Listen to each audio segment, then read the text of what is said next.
Bonjour à tous, dans cette vidéo, faisons le point sur la transmission de l'information génétique. Vous êtes prêts? C'est parti!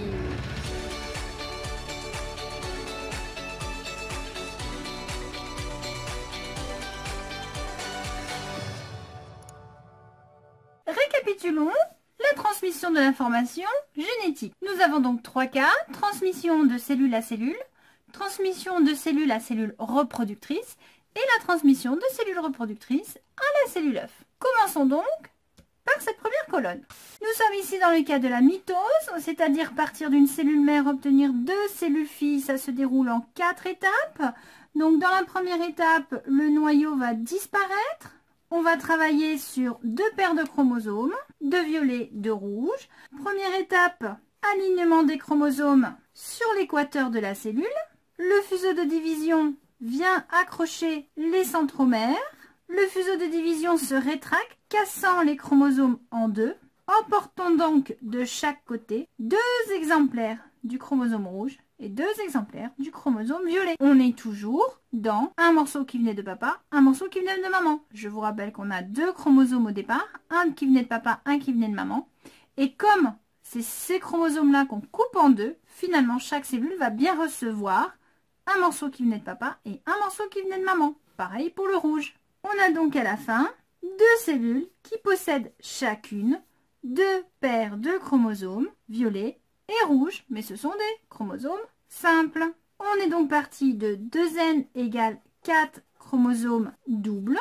On est arrivé à 2n égale 4, mais des chromosomes simples. Pour la transmission de cellules aux cellules reproductrices, nous sommes dans le cas de la méiose, qui va être beaucoup plus longue puisqu'elle va comporter deux divisions. Nous avons ici la première division, ici la deuxième division. On va partir de 2n égale 4 chromosomes doubles et on va arriver à 4 cellules à n égale 2 chromosomes simples. On va dessiner les deux paires de chromosomes identiques à celles de la mitose et on va voir comment elles se comportent. La première division consiste à séparer les paires. On a donc dans chaque future cellule un chromosome double, un violet, un rouge. La cellule s'est coupée. Elle possède donc chaque cellule fille un chromosome double de chaque sorte. On recommence ce processus. On va avoir alignement des chromosomes doubles sur l'équateur.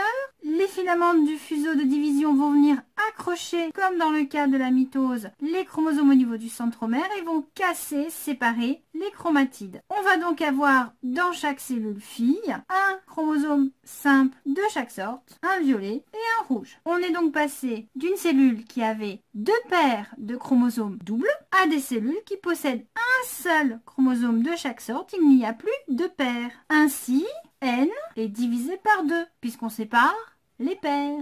Dans le cas de la transmission des cellules reproductrices à la cellule œuf, nous sommes donc dans le cas de la fécondation et nous allons donc unir un spermatozoïde et un ovule et ça va donner une cellule œuf. Si on redessine les chromosomes apportés par le spermatozoïde et par l'ovule, on a donc un chromosome violet et un chromosome rouge chez le spermatozoïde, mais également un chromosome violet et un chromosome rouge chez l'ovule. On va réunir les deux.